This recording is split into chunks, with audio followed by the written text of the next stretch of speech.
welcome to your favorite podcast, Red, White, and Bi.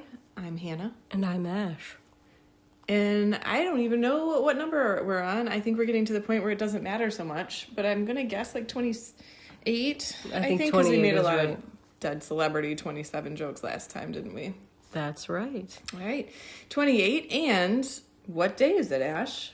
It's Valentine's Day. We're recording on Valentine's Day, and so we're hopped up on sugar and caffeine. Had a steady breakfast of conversation hearts. This is how much we love you. We're interrupting our Valentine's Day to spend it with you.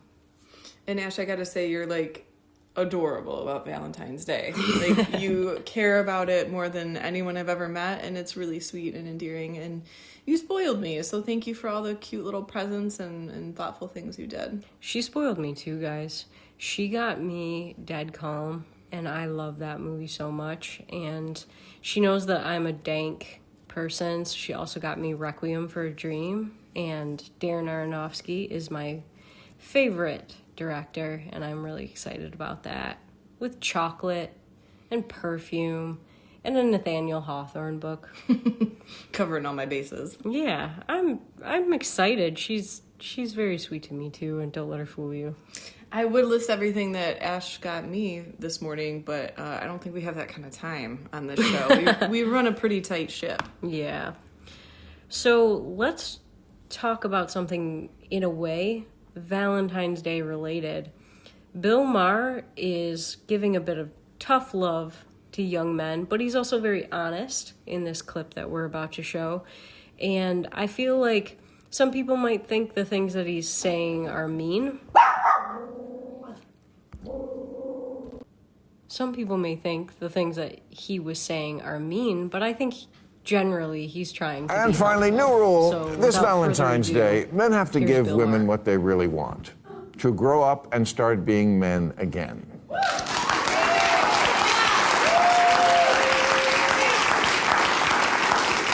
I learned a new word recently, hubson.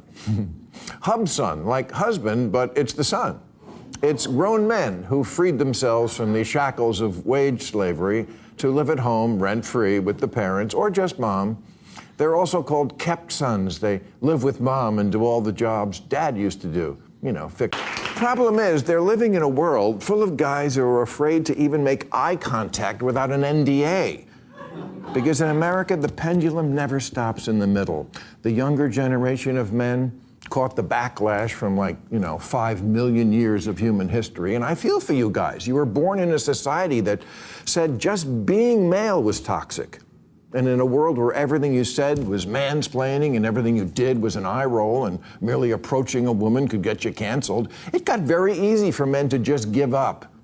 And when they did, Pornhub and Tinder and OnlyFans were right there to take up the slack. Thing is, the technology changed. Women didn't. They still want eye contact and face-to-face conversation, and also a pair of balls would be nice. Oh, man. Okay, so this is something that we kind of talk about in our off time, and I wouldn't have necessarily thought to bring it onto like a politics conversation, but there are elements of politics in there for sure. Ash, what do you think? I am kind of ambivalent about this because I feel like these young men are like a lot of people in our lives. There are things that are beyond their control and things within their control. And I feel sorry for their circumstances, and I feel sorry for the things that are out of their control that make life harder for them. But at the same time, there are certain things that they're choosing that's just making their own lives a lot harder that I wish they can kind of rise above. What do you think they're choosing? I think they're choosing solitude. I think they're choosing porn. I think they're choosing video games. I think they're choosing soy. I think they're choosing not to go to the gym. And there are certain basic things that don't just make your body look and feel better, but also give you self-esteem and self-worth. And I think when you're not choosing a job and things that give you a sense of purpose, that is on you. Yeah, I want to be careful because obviously we're two women who are married to each other, but we both enjoy the I don't know, coarser sex, whatever they're called. But like I have no problem with men. I have men in my life that I love, and like I'm not a man hater per se. But I think you and I, we've talked about that we both notice this, like anecdotally in our day-to-day lives, that like the definition of masculinity has definitely changed. And obviously from a political point of view, like women have a hand in this. I mean, like we shoulder some of the responsibility for like, we've emasculated men, and it's not exactly surprising how many of them have chosen to just give up as a response. I don't think it's women's fault. I think, you know, you always have a responsibility to yourself to be the best version of yourself that you can be. But who among us has always made that choice? Or like, you know, I don't work out the way I should. I have a lot of things that I do like that make me better and that I try to like improve upon every day. But we all have stuff that we could be doing better. Mm-hmm. Do you get what I'm trying to say? Like I don't want this to turn into man bashing, and maybe it's a broader conversation about like how we're treating each other. They say, what was it he said that like 45% of Gen Z like hasn't had sex in the last year. It's 45 have never even approached a woman. Okay. So like that's a two-way street. Yes. Like I think the bigger conversation here is that like the younger people aren't trying for each other, and they're not trying for themselves anymore. And that like it takes two to tango, right? So like to some extent the women are just accepting beta men or just abandoning beta men altogether, and like there's no push to be better. There's no encouragement. There's no like iron sharpens iron happening. And I think it can be very similar to what you talk about. Like, actually, Bill Maher even mentioned it, that the pendulum does not swing to the middle, that things don't naturally even out. And I think in many cases, political and otherwise in this country, the loudest voices control the narrative. There are many women who decided that a man catcalling or a man talking to you, asking for your number at all was somehow sexist. That sort of...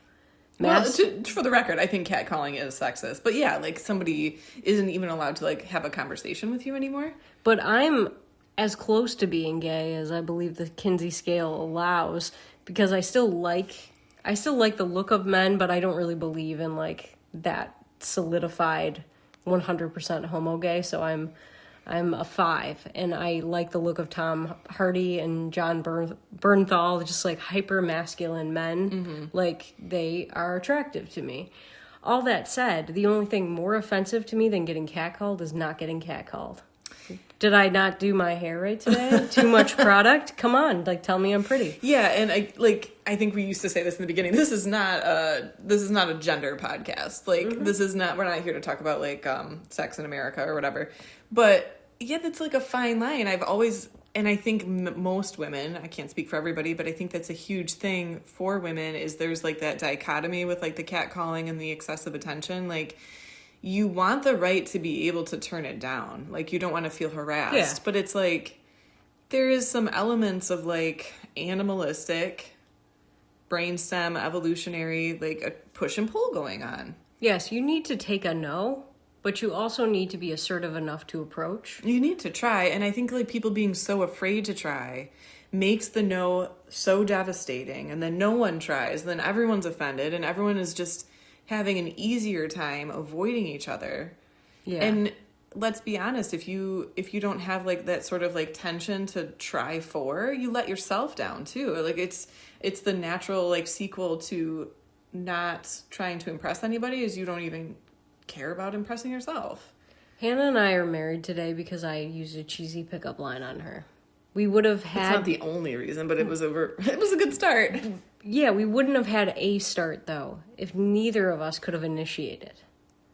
And I'm really grateful because I think my dating background was a lot more like heteronormative. And so it wasn't until I started talking to you that I realized I was terrified of initiating stuff. I was terrified of like doing anything other than what I had always done as a female in a male-female scenario.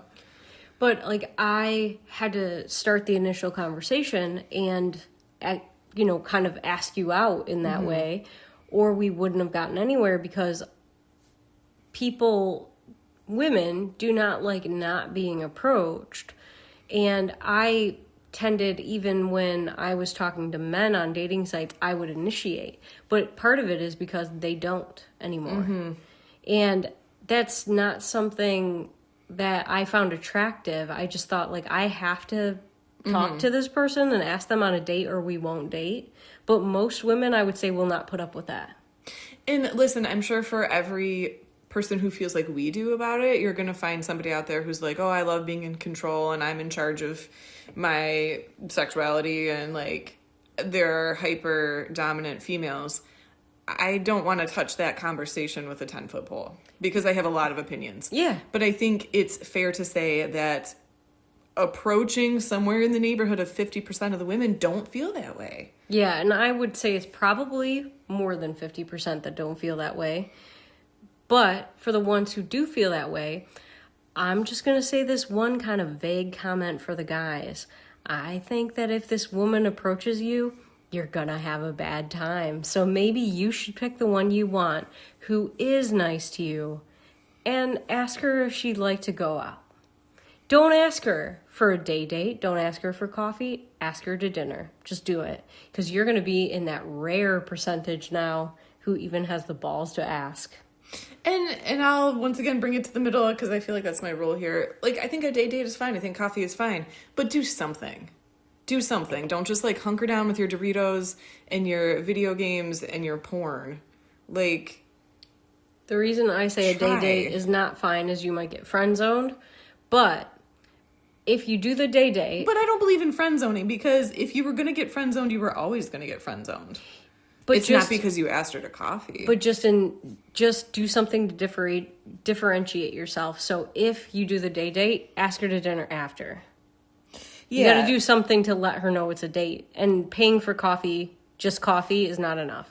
That's what it is. Give her a chance to do coffee if she wants to get comfortable with you first, but leave no question that you want to date her in a romantic way. Yeah. And like, be assertive. Yeah, because you're not going to get anywhere. And if you are depressed, playing video games and being by yourself, like, that's no way to live. Like, you should chase what you want, and women, as long as you're not stalking them and taking no for an answer when they tell you no, they want to be chased and pursued a bit. It's in our evolution to have that dynamic between men and women. So take it back. And anyone who has worked out or pursued a difficult degree or a difficult promotion or whatever kind of project you want to insert knows that good things take hard work. Yeah. And good things are difficult to obtain and uncomfortable to pursue. So happy Valentine's Day. Get uncomfortable. Yeah. Yeah, you definitely have to, in any situation, like Hannah says, the discomfort sometimes leads to better. So get comfortable with being uncomfortable. Get yourself to what you want, no matter what that is. All right. Politics? Yeah, speaking of uncomfortable, let's talk about this Dubai CEO that asked for some uncomfortable things of Jeffrey Epstein. Yeah, let's rewind a bit, set some context here. Like, since the Epstein files have come out initially, even though they were late from their 30-day deadline, they're like coming out, I feel like, in installments, like it's a Netflix show or something. So we're getting more and more like content released all the time. I think the last installment was something like 3 million pages of correspondence that was released to the public. So as people are like poring over this and dissecting it, we're getting specific stories that pop up every day or so. And this last one, I think I found while doom scrolling on my lunch break, and I sent it to Ash. There is some kind of, it was called a mega trade and logistics company out of Dubai. And the CEO, you wanna take a stab at that? Ahmed bin Salem. I just have to say this. The name of the company is DP World. So, anyone who's spent any time on this dark side of the internet, I don't know. Knows Whatever. what that means. It's just funny to me. So, in keeping with that theme, there has been an email uncovered where he's corresponding with Epstein, and he thanks him for the torture video. Like, explicitly says, thank you for the torture video. Turns out these guys have been friends for a long time. Epstein is quoted as saying, like, he's one of his truest and longest standing friends, and he trusts him implicitly. There's correspondence where the CEO is thanking him and, like, saying, I enjoyed spending time on your island. Thanks for letting me use your private plane. So these guys go way back. When this particular email came to light, though, thanking for Epstein for the torture video, he officially had to step down. Well, and I just want to say something to combat some of the conspiracy theories that people had about Epstein before these pages came out. They tried to say that he was a Mossad agent, and, you know, because his surname is Jewish, that we would find stuff about Benjamin Netanyahu. Bibi is not in the Epstein files. And more often than not, Epstein talks about how much he hates Israel. And at the same time, you have this Saudi CEO who is like in DP shit. Oh, this is a whole different genre. So, yeah, it's just kind of funny to me that a lot of the times people will just be like, you need to apologize to your conspiracy theorist friends. It's like sometimes my conspiracy theorist friends are not smart and they're wrong. And being that Hannah and I try to be balanced, I think it's kind of important to point out when maybe what is rumored is not what is true. I think it's becoming such a ridiculous trope. Like, I can't tell you how many times I'm scrolling and I see people bring up Mossad. Like, it's the new, I don't even know what to compare it to, but it's like the poor man filler conspiracy theorist. Mm-hmm. When I don't understand something and it makes me uncomfortable, let's talk about Mossad. It's almost not even worth mentioning. I get that the guy has a Jewish last name, but, like, I see, like, Mossad accusations so often that I feel like it's just lazy and stupid. Yeah. And the actual point, who Jeffrey Epstein was, what's coming to light about him and his whole empire of, like, shady shit, that's the conspiracy. Like, we don't need it. We don't need to layer this. It's already horrible, corrupt. It's already like a nightmare come true. Yeah, and if it's pretty much everybody, and that's why we're not really getting to the bottom of who's involved, that's a big enough deal without, to Hannah's point, layering it with some other deeper conspiracy. It's the biggest deal. I think it's we're finding out it's global. It's like pervading all kinds of different countries' governments. It's everywhere. It's not just government. It's rich people all over the planet. And maybe it is so big that we can never really hear it all because the infrastructure as we know it would collapse. But I think you and I were talking earlier this week about how people kind of have a hard limit when it comes to kids, and as they should, but we're seeing, like, outrage on both sides of the aisle concerning this stuff. We're seeing, you had mentioned Trump kind of saying, like, he doesn't like that people are going after the Clintons in terms of all this stuff, which is weird enough for somebody who claims to be Republican to say. Yeah. And that's its own story. Mm-hmm. But we're seeing people on both sides of the aisle upset about that. Even a Saudi who, you know, like, there's all kinds of different considerations when it comes to a different country and all that, but even they are so upset that the guy has to step down. Like, at least it's a unifying thing where most people can agree this is the most abhorrent shit we've heard in our lifetime.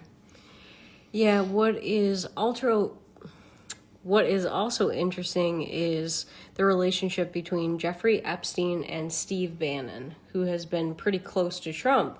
And to me, what is interesting to think about, Trump could be personally implicated, I'm just saying it's possible, in these documents somewhere, which would be a great reason to not want everything released. Mm-hmm.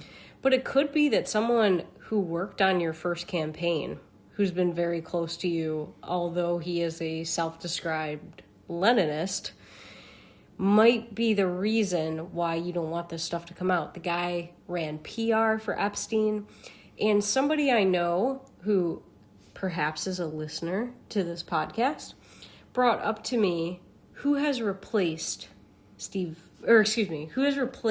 Jeffrey Epstein. Because people don't just go away who do this kind of stuff.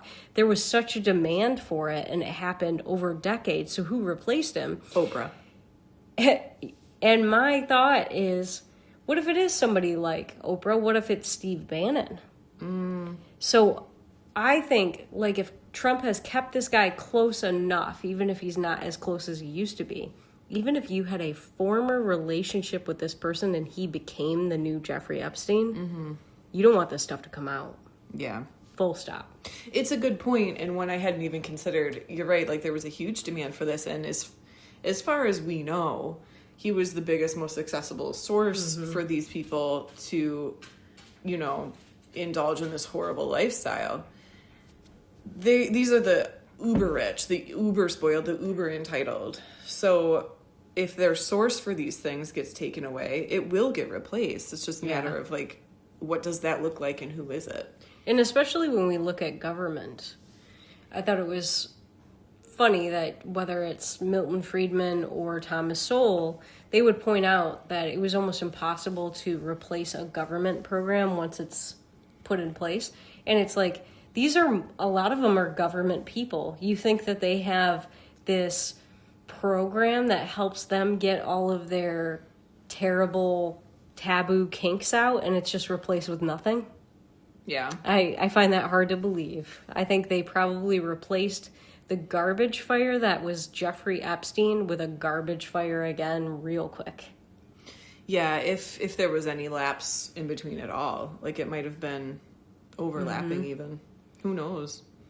So, that being said, obviously there are a lot of things with the Epstein files that we're probably never going to learn about, but as these things trickle out, if they're of interest, we'll try to bring them up to you guys.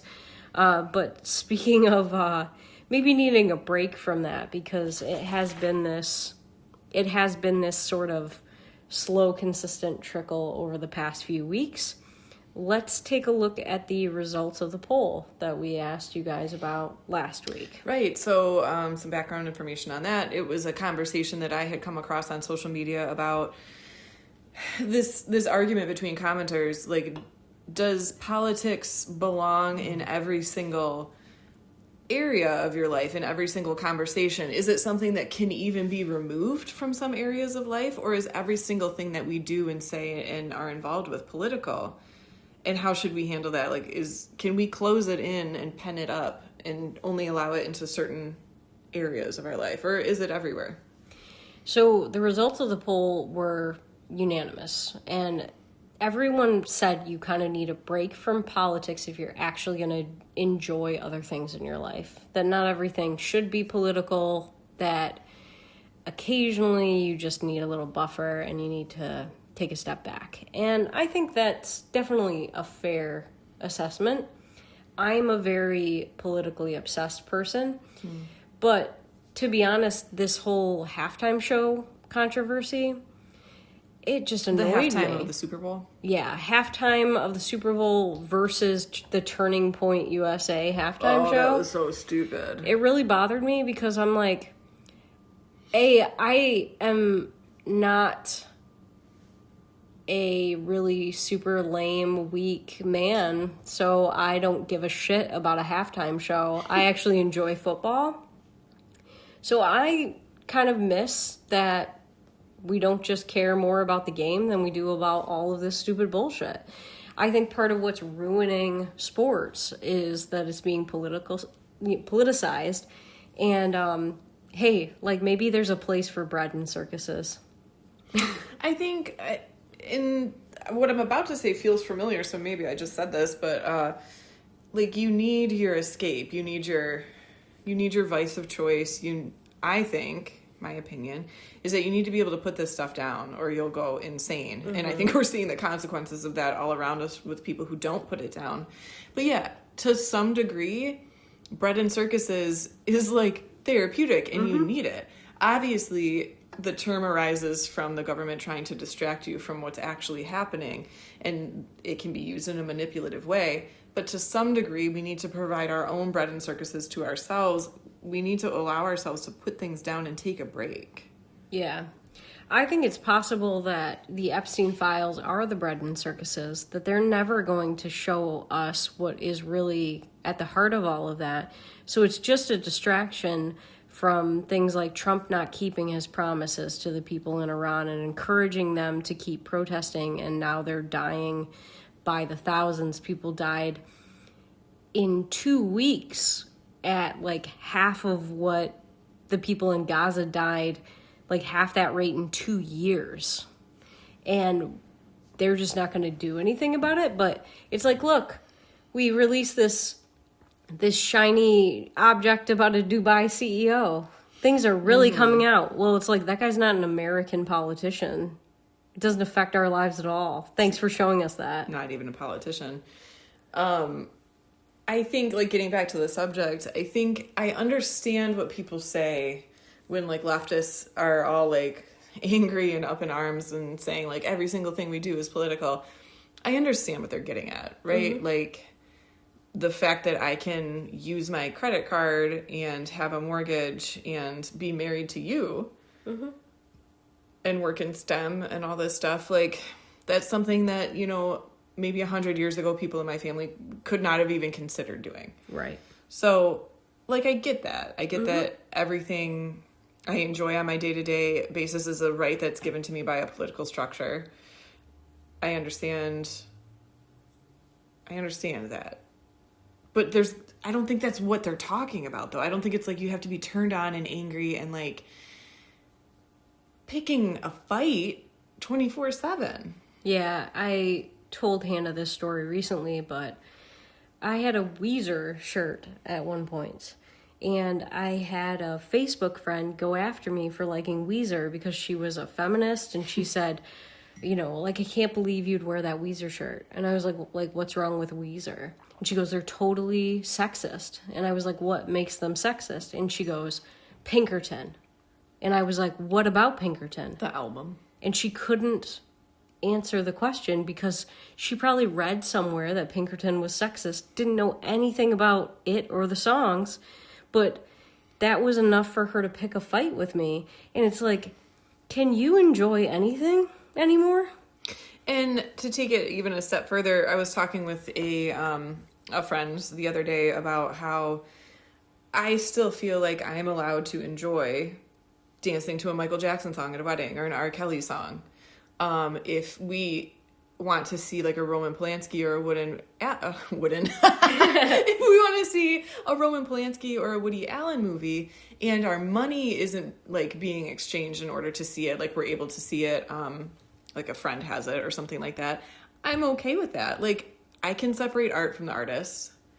I don't want my money going into their bank account, so I'm not going to behave in a way that, like, you know, results in that. But I think, yeah, people are losing the ability to, like, enjoy things for just what they are. Yeah, and... Does that make sense? I know that in and of itself isn't exactly political, but, like, not everything's a statement, man.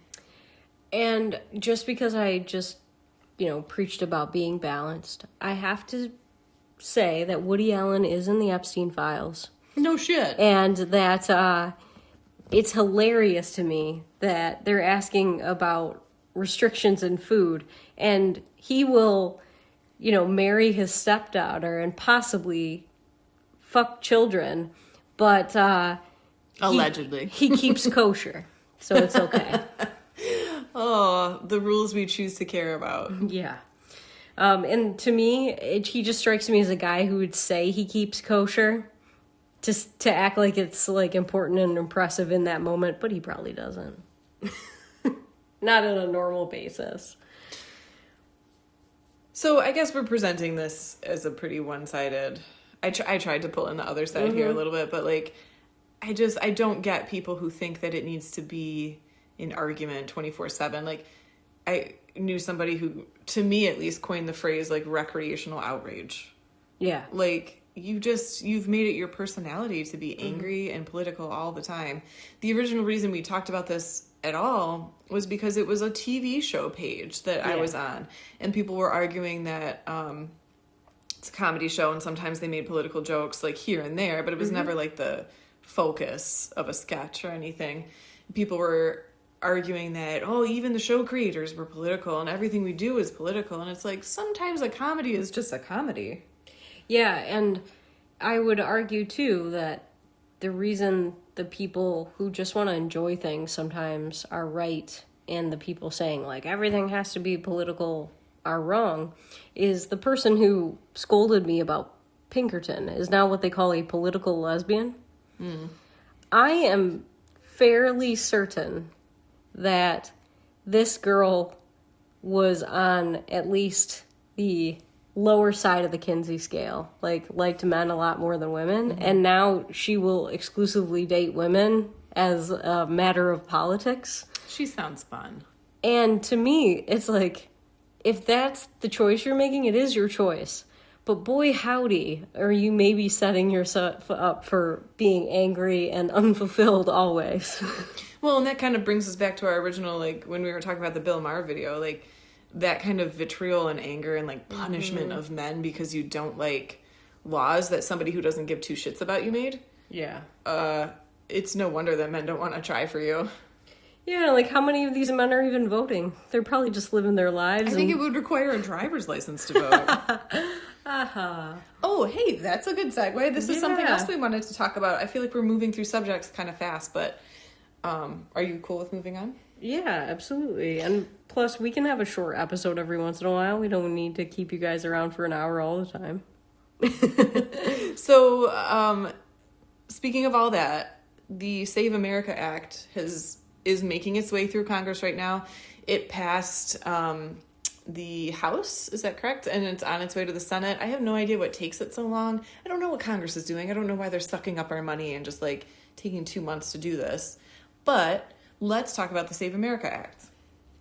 So, from the Republican side in the House, it was voted for by Republicans unanimously. And I will say that Trump tried to lie about Thomas Massie. He voted against a rule in the SAVE Act. And, of course, Trump really just doesn't like Thomas Massie, so he tried to post that he had voted against the SAVE Act and he was the only holdout, but that is not true. What is the SAVE Act? So the SAVE Act, essentially, it's a voter ID law that ensures that only citizens vote, and you don't have to present a state-issued ID necessarily, but any document which proves you're a citizen, including a birth certificate or social security card, will work.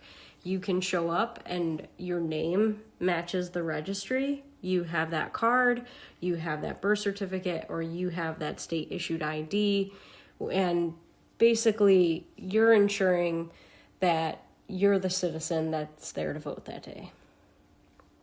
So, yeah, I don't think this is exactly like... I know the left wants to paint voter ID laws as being...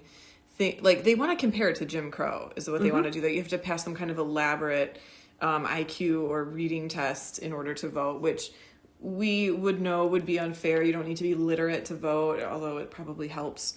You don't need to be even a proficient, like, English speaker to vote. That's fine. But you do need to be a citizen.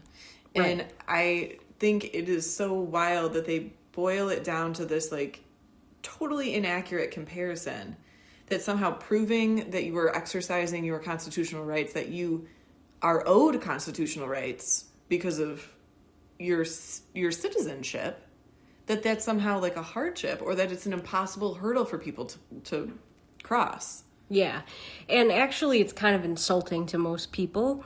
I should mention that there is a commentator named Ami Horowitz who does man-on-the-street type interviews. He went to New York City, Harlem, really, and asked a bunch of black people on the street how they feel about voter ID laws. They are overwhelmingly in favor of voter ID laws, and in addition, they find it pretty insulting when Democrats say that they don't know how to get an ID. or that Well, they this can't. this is what I wanted to like see if you had any kind of answer for. I feel like the left is demonizing these things and saying like really specific groups of people would have trouble like crossing this threshold to get like proper voter ID. So do you know who they're saying this would like most affect? They're actually saying people of color, specifically black people, would have trouble getting a state ID of some kind. As we just saw a meme today, it's a quote from Antonin Scalia, that basically voter IDs, or I should say state IDs, are free. And the idea that, let's just take the most downtrodden person you can think of any color, that they would have trouble getting to the Secretary of State at all, that they can't get on a bus and then get a free ID, you have to be talking probably about a disabled person of some kind. Like, so you're exactly like leading into the point I was going to make. Like, I could see there being groups of people that maybe might have some trouble more than others to get a free, easily accessible for most people document. And I the first group of people that comes to mind are disabled, whether that be like mentally disabled or physically disabled. Other than those groups of people, which have nothing to do with like minorities or your ability to speak English or anything, like, why are we not talking about? I've never heard anyone on the left bring that up. I only hear that like somehow because you have a different shade of skin or you know, speak a different language or come from a certain country, that you can't figure out how to walk down to the DMV and get like a free ID.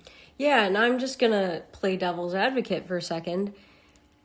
So let's just say that you are a person who lives at home and is in a wheelchair. You don't have a birth certificate. You don't have a social security card. I find that a little bit hard to believe. What are we going to let the entire country run on these really far outliers? Like, to me, it's almost like the abortion argument. Like, Hannah and I disagree on abortion, but she, I'm sure, could concede percentages, you know, like, if you believe in exceptions to abortion and you're talking specifically about people who are life of the mother, or you're talking about rape and incest, all things considered, these both would be like well under 5% of the abortions that happen. You're saying things that would fall under those exceptions are less than 5% of the abortions. Yeah, so if your whole argument was that these three things happening had to determine every situation, or even like rape and incest, and we're not considering life of the mother, you're not taking into account other situations or really like everybody else. And to me, it's really unfair to voters to say that because a very small percentage of people might have trouble getting an ID, that we can't make sure that only citizens vote. And that seems to be kind of the argument. So I feel like the left has like oversimplified their argument in that way, where they're saying if you require ID, the votes of maybe admittedly a small percentage of people are going to be in jeopardy. However, if you never check any IDs for voting, no one's rights are infringed upon whatsoever. And that's just, I don't know all the names of the logical fallacies and stuff like that, but that just isn't accurate. It might be accurate to say that a couple people's rights might be harder to access if you require voting ID. I am not omniscient. I don't know the percentage. I don't even know if it's accurate to say that they're being, like their threshold to exercise their rights becomes like steeper. But it is incredibly inaccurate to say no rights are infringed upon if you don't check them at all. Everybody's rights become infringed upon because then you have a government that is not elected by the people who are supposed to be making the decision. You've jeopardized the entire structure of the government for the sake of supposedly wanting to protect 5% of the population or whatever it may be. And I think on the left, this is a pattern. When they don't have a winning argument, they return to this straw man argument of access. If I don't pay for your birth control, you don't have access. It is not necessarily my job to pay for your birth control, and you could go get birth control, especially if it's free. But they're suggesting that if I don't like personally take care of everything, that you can't have it at all. And it's like, if you don't personally take care of Rudy the disabled guy, and make sure that he is rolled up to get voter ID, then nobody can vote. And it's like, I think you're getting dramatic here. And to Hannah's point, it's not dramatic to say the opposite, that everybody's rights are infringed upon if we don't require any sort of proof that you're allowed to vote. And we're seeing, I don't even think it's conspiratorial. I think it's pretty well documented and like has been investigated, that we're seeing weaponization of not checking voter ID, where you're getting like these what do they call them? Like sanctuary towns and stuff like that, where the vote has been revealed to be like majorly swayed by people who don't even technically have the right to vote.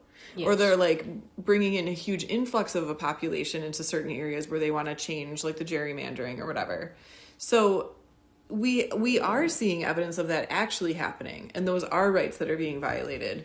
Whereas you haven't shown really any basis for what you claim could happen if we pass this. Yeah, and let's think about this like in numbers, and let's think about it rationally. Like, what is more likely to affect the overall vote of the country?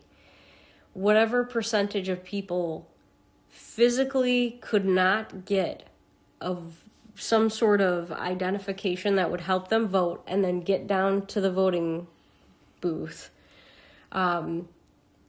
Which is a bigger number, that or possibly the people in Minnesota who should not be voting in the election there. And I venture a guess, and this is just a guess, but I would say that the people who want to vote, who can't get some kind of ID and get down to vote, is probably less than the fraudulent voters in a really corrupt state like Minnesota who are getting to vote who shouldn't be. Yeah, I think that's fair. And I realize as we're talking, it does sort of feel like what's the lesser of two evils? Like, what percentage of people's rights are downtrodden, one option A versus option B? I realize that I think almost anyone can agree that we would rather have a solution where nobody's rights are downtrodden. Yes. I realize that. Like, that would be the perfect solution. And I'm all ears if somebody has one. But you can't pass your idea off as being perfect without doing, like, intellectual due diligence on it. And I feel like that's what's happening. To Hannah's point, though, I think, like, she gets it in a way that, like, you basically made me think about something that I hadn't yet in this argument. And if Hannah votes in our election and nobody else besides citizens vote, at least the voices that are deciding this are all citizens, and in that way it's a free and fair election.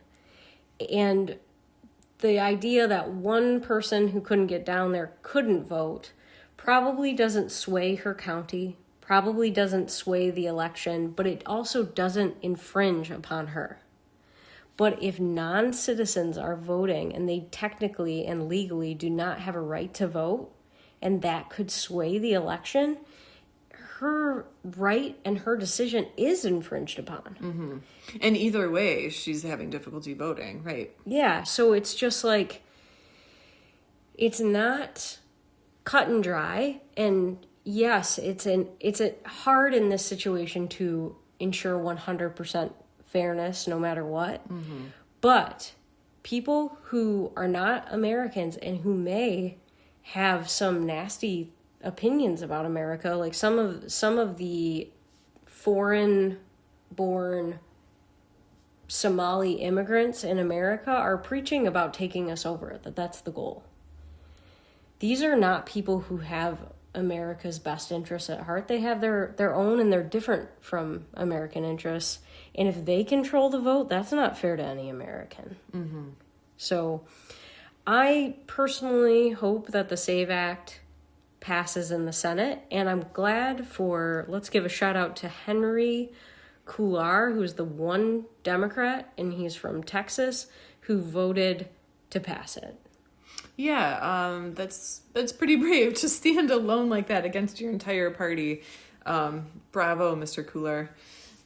Leave it to Texas, right? Texas with a $sign. You got it, man. So yeah, we even though all but one Democrat voted no, the Republicans had the numbers in the House. I think you were saying the Republicans have the numbers in the Senate as well, right? So assuming that nobody like pulls a fast one, which they probably will, it should pass in the Senate as well. Yeah, and even people who are, they can deviate from walking in Republican lockstep. I think somebody was trying to give Rand Paul a hard time about it, and he was a co-author of the bill. So there should be no reason that the SAVE Act shouldn't pass, and I don't think it's an exaggeration. You know how dramatic and just sort of fear-mongering that politicians can be when they say, like, if this doesn't pass, like, America's in trouble. They have sort of branded the SAVE Act like it's going to save American elections. It's going to save fairness. I think that's not... This is something that needs to happen in order to ensure fair elections. For one thing, the thing that scares me a little bit is redistricting. So maybe if there's a way that they can also address that while they have a majority, and they better hurry up. Well, hurry up is interesting you say that, because as you're talking, I'm kind of thinking, like, I do think that ensuring that only citizens are voting is crucial to saving what America is. Like, I would believe it of this more than many of the other things people try to say, like democracy hangs in the balance. Yeah. But that being said, it's almost like, I don't know if it's too late. I don't know if it's too late. I think that it's very possible that elections are incredibly corrupt already. Yeah. And I don't think it has anything to do with who's voting and who's not. I think they're corrupt, like in a digital way, in a reporting way, in a electoral college or gerrymandering way. I don't know that this is the solution that people think it is, because I think the problem lies somewhere else, but it's a good start. And it's like a basics that should have been covered, I don't know, at the beginning of the establishment of IDs or citizenship proof. Like, this is something that we absolutely need. I don't know if it's enough, but it's a start. What pisses me off is that this bill shouldn't have to exist, because if the Constitution says only citizens vote. Yeah, it's wild. Like, why are we that's a good point, Ash. Like, this is a law already. We just need a way to, like, criminally enforce that. Exactly. It's the law of the land. And to your point, like, about criminal enforcement, breaking that law is supposed to come with consequences. Like, you committed election fraud. Like, you're supposed to go to jail. But the idea that they have to pass additional legislation to get this enforced is really frustrating. And beyond that, to Hannah's point, yes, like, certain things change, but to have to say we have to use paper ballots so that you don't hack whatever computer software, like, and that you can't redistrict it out so that you just push any voters, like, you're gonna lose if you're in this district. You can't compete with Los Angeles. We're gonna make California a blue state, and they pretty much already did it. They succeeded. To me, all of this should be in the SAVE Act, and because no one reads a bill, say it's about voter ID and nothing else, and cram that shit in there. If someone would read it, it would out. Well, the thing is that probably the only one who read it is Rand Paul, and that's because he wrote it. So. I love that you told me that somebody was accusing him of, like, opposing it, and he's like, I wrote the damn thing. Yeah, and it's like they know better on CNN. I feel like I'm saying this for real. They know better on CNN, but it's the people who push full MAGA on Fox News that were giving him a hard time. And it's like, get your head out of your ass and, like, look something up before you, like, you sling all these accusations. Remember journalism, your job. Remember journalism. Remember feeling safe. Remember being unbiased. Oh, you know. Oh, you never were. And, like, that's the thing. I don't even necessarily expect media to be unbiased. Everybody's biased inherently. Like, but do your research. Yeah, at least present some things fairly. If you like, strive for fairness, strive for objectivity. Yeah. So, all that said, thank you for listening today. Happy Valentine's Day to you and yours, or just you if you are alone on Valentine's Day. It happens. Nothing wrong with that. Nothing wrong with that. Happy Valentine's Day, guys. Do something nice for the person you love or the people you love, and do something nice for yourself, and do hard things. Yeah. All right. Wow. I'll just leave it at that. Enjoy. Bye. Bye.